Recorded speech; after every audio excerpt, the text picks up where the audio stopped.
आज के इस वीडियो में हम लोग देखते हैं द्रव द्रव विलयन के लिए राउल्ट का नियम, यानी कि Raoult's law of liquid liquid solution. यानी कि एक ही वेसल्स में दो लिक्विड रहेंगे, यानी कि द्रव द्रव के दो सॉल्यूशंस रहेंगे, तो उसके लिए राउल्ट का नियम क्या होता है यही हम लोगों को पढ़ना है। तो सबसे पहले मान लीजिए कि हम यहाँ पे एक कोई बर्तन ले रहे हैं। बर्तन जिसे हम लोग क्या बोलते हैं, वेसल्स बोलते हैं। मान लीजिए कि कोई एक बर्तन है और इस बर्तन में आपके पास में A+B दो द्रव है। मतलब कहने का मतलब ये हुआ कि ए भी एक द्रव है और बी भी क्या है, एक द्रव ही है। ठीक है कि नहीं? दोनों द्रव हैं, यानी कि हमारे पास में A+B करके एक द्रव हुए। ए का जो है आपका, मान सकते हैं कि प्रेशर यानी कि दाब, उसको हम लोग नियुक्त कर रहे हैं पीए से, और बी के दाब को हम लोग नियुक्त कर रहे हैं पीबी से। ठीक है कि नहीं? मैंने ए का दाब कितना है पीए, बी का दाब कितना है पीबी, और ए का मोल प्रभाग हो जाएगा एक्स ए, और बी का मोल प्रभाग हो जाएगा आपका एक्स बी। ठीक है? तो निश्चित रूप से अब हम यदि मान लीजिए कि एक्स का ए का मूल प्रभाग एक्स है, बी का मूल प्रभाग एक्स बी है, तो एक्चुअली क्या कहता है आपका राउल्ट का नियम कि यहाँ पे पीए जो होता है वह डायरेक्टली प्रोपोर्शनल हो जाएगा। पीए डायरेक्टली प्रोपोर्शनल हो जाएगा किसके, एक्स ए मूल प्रभाग के, और पीवी जो है डायरेक्टली प्रोपोर्शनल हो जाएगा किसके, मोल प्रभाग मैंने बी पे जो मोल प्रभाग होगा उसका, यानी कि एक्स बी का। तो ये हमारा बेसिक नियम है। अब इसको हम लोग वन बाई वन मैंने लिखना चालू करते हैं कि वास्तव में राउल्ट का नियम क्या होता है द्रव द्रव विलयन के लिए। आप लोग बेसिक समझ लिए तो होगा क्या कि किसी भी निश्चित ताप पर लिखिएगा, किसी निश्चित ताप पर, किसी निश्चित ताप पर, किसी ताप पर निश्चित ताप पर, ठीक है, निश्चित ताप पर द्रव द्रव विलयन में, द्रव द्रव विलयन में, द्रव द्रव विलयन में किसी निश्चित ताप पर द्रव द्रव विलयन में उपस्थित, द्रव द्रव विलयन में उपस्थित घटक का, उपस्थित घटक का आंशिक दाब, आंशिक वाष्प दाब जो होता है, उपस्थित घटक का आंशिक वाष्प दाब, आंशिक वाष्प दाब, आंशिक वाष्प दाब उस घटक के, उस घटक के मूल प्रभाग के समानुपाती होता है। उस घटक के मूल प्रभाग के समानुपाती होता है। मूल प्रभाग के समानुपाती होता है, समानुपाती होता है, समानुपाती होता है। ठीक है? यानी कि हम इसमें मान ले रहे हैं कि माना कि घटक ए का आंशिक दाब कितना है, पीए है। माना, माना घटक ए का आंशिक दाब, माना घटक ए का आंशिक दाब जो हमारा कितना है, पीए है। ठीक है? इसी तरह से माना घटक बी का आंशिक दाब जो हो जाएगा वो कितना हो जाएगा, पीबी हो जाएगा। और उसके बाद में फिर मान लेते हैं माना ए का मूल प्रभाग कितना है, एक ए का मूल प्रभाग, ए का मूल प्रभाग, ए का मूल प्रभाग हो जाएगा आपका एक्स ए, और मूल प्रभाग का फॉर्मूला हो जाता है एन ए, यानी कि मोलों की संख्या, ए के मोलों की संख्या डिवाइड बाई कुल मोलों की संख्या, मतलब N A plus N B. ठीक है? उसके बाद में माना बी का मूल प्रभाग आपका दिया हुआ है एक्स बी, एक्स बी का फॉर्मूला हो जाएगा N B divided by N A plus N B. इसमें कोई दिक्कत नहीं है। अब उसके बाद में राउल्ट के नियम से हम लोग देखते हैं कि राउल्ट का नियम क्या कहता है।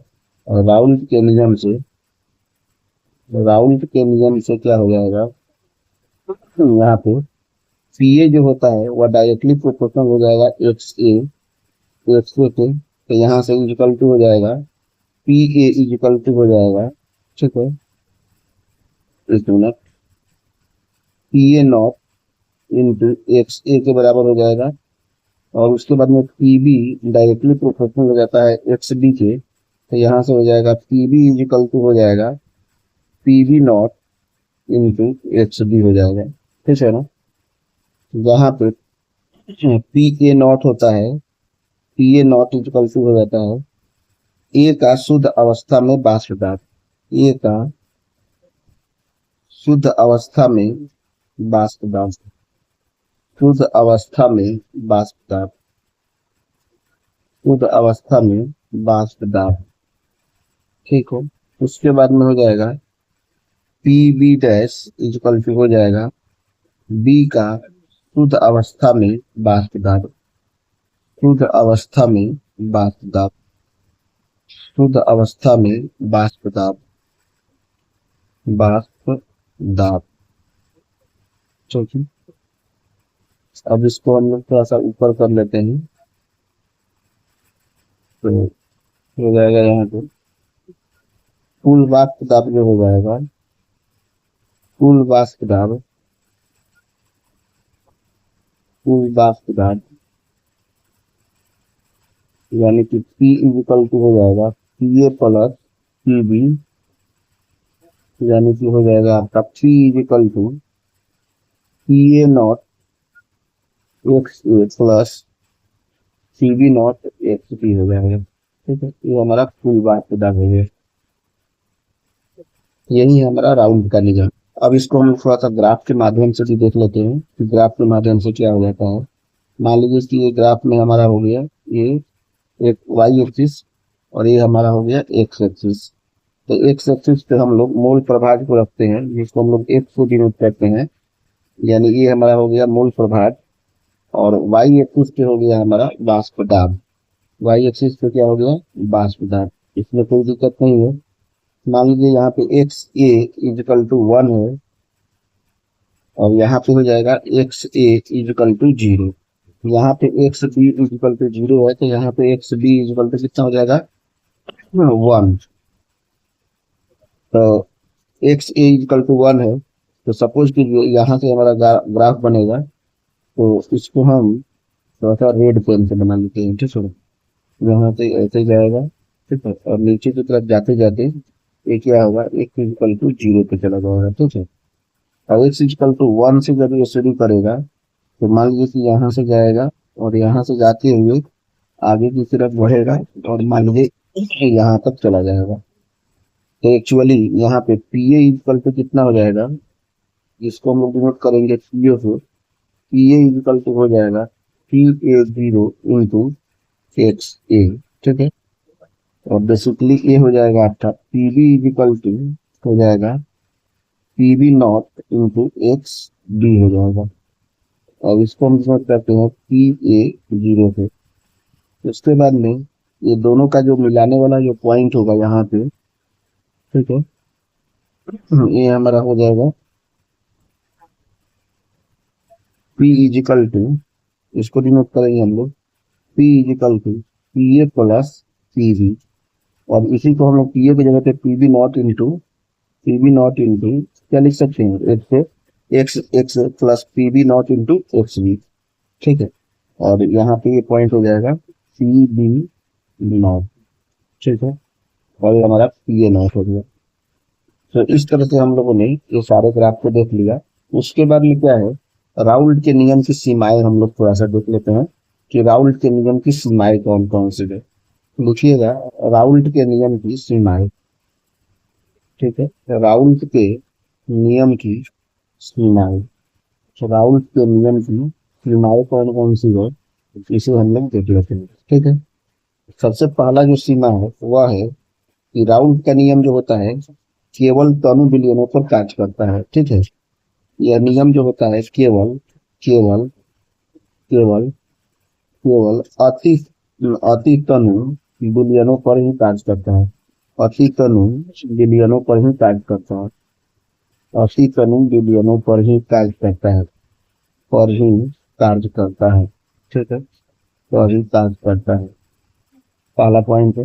दूसरा पॉइंट क्या है कि एनटीपी पर यानी कि नॉर्मल टेम्परेचर प्रेशर पर दोनों घटक जो होते हैं यानी कि ए और बी के दोनों घटक जो होते हैं वो दोनों घटक अबाष्पशील होने चाहिए, अबाष्पशील होना चाहिए, अबाष्पशील होने चाहिए, अबाष्पशील होने चाहिए।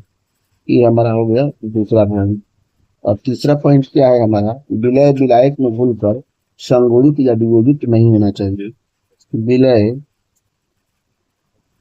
विलय जो होता है विलायक में घुलकर, विलय जो होते हैं वो विलायक में घुलकर, विलायक में घुलकर, विलय विलायक में घुलकर संगुणित या संगुणित या वियोजित नहीं होना चाहिए, या वियोजित नहीं होना चाहिए, वियोजित नहीं होना चाहिए, नहीं होना चाहिए। ठीक। संगुणित या वियोजित का मतलब क्या होता है, जैसे मान लीजिए कि ए और ए के मिलने से जो होता है, जो एलिमेंट बनता है उसको संगुणित बोलते हैं। या मान लीजिए ए प्लस ए के मिलने से जो एलिमेंट बनता है उसको ए थ्री बोलेंगे और इसको संगुणित बोलेंगे। अब वियोजित क्या बोलेंगे, मान लीजिए ए भी कोई एलिमेंट बना है और ये टूट कर ए प्लस और बी माइनस बन रहा है तो ये हमारा वियोजित हो गया। इस तरह से हम लोगों ने समझ लिया कि राउल्ट का नियम क्या होता है, संगुणित वियोजित में अंतर क्या होता है और राउल्ट के नियम की सीमाएं क्या है। ये सारा चीज हम लोग समझ लेंगे। अब इसके बाद में हम लोग नेक्स्ट क्लास में देखेंगे आदर्श विलयन और अनादर्श विलयन। वीडियो देखने के लिए थैंक यू।